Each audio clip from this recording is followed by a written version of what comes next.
let's take this example, that an issue we're running into recently, of kind of not cutting corners, which is our French fries. So we've become, pretty famous for our French fries. One of the reasons is it's hard to get fully tallow-fried French fries out there. Steak and Shake came out, said they're switching.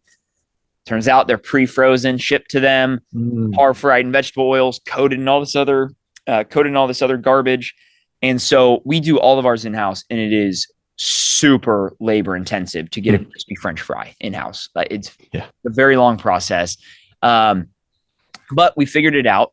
But we also use organic potatoes, because, potatoes aren't part of the Clean 15. They, have a big pesticide issue. They have other applicants that I'll explain right now what they apply to them. But the issue we ran into was our suppliers were telling us, hey, we basically have this shortage of organic russet potatoes that's going on right now.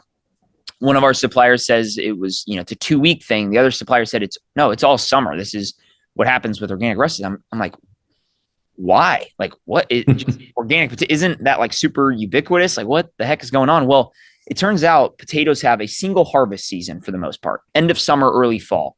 They harvest them and then store them in warehouses for the entire year. Well, conventional potatoes, they spray with anti-sprouting agents. So that way they can last the entire year. You can't do that with organic russets. And thank God.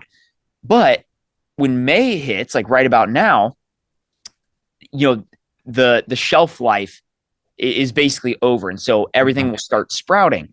And so basically they do have kind of backup organic russet potatoes, but they're these kind of just second rate potatoes. They're small. The sugar content is different, which basically just turned out in a really crappy French fry for us.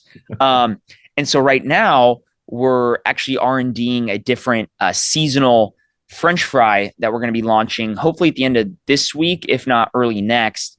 And honestly, I think it's better than our original French fry. So God gave us a little gift there. I'm very excited, but it's this idea, like it'd be very easy just to switch to conventional russet potatoes, just for the summer. Right. But when I look at this, I'm like, sure, I know I could convince people, and I know the majority of our customer base probably wouldn't mind. The hard part is, like, when you look at it again, if it was part of the Clean 15, I would do it. Like our avocados, for instance, half of them are organic, half of them are conventional. And that's because it's the number one on the Clean 15 list, meaning no traceable pesticides found on, and like the 0.02% that it was ever found on is on the skin that you don't consume. So if potatoes were like that, I'd consider it, but they're not. And so you got to find a different or a better way to do it to where we can ensure we still use the organic potato. And again, it is stressful, right? Because we have people driving. I mean, we had a lady in from Tokyo. We had a lady in from Hong Kong, a couple in from London, people making 4-hour drives to come.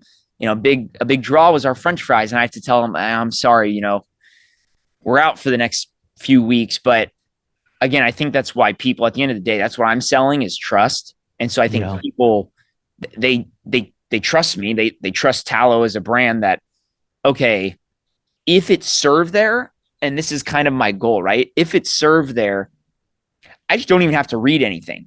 I just know it's the cleanest. Now, maybe if you're dairy intolerant or something, sub stuff out. But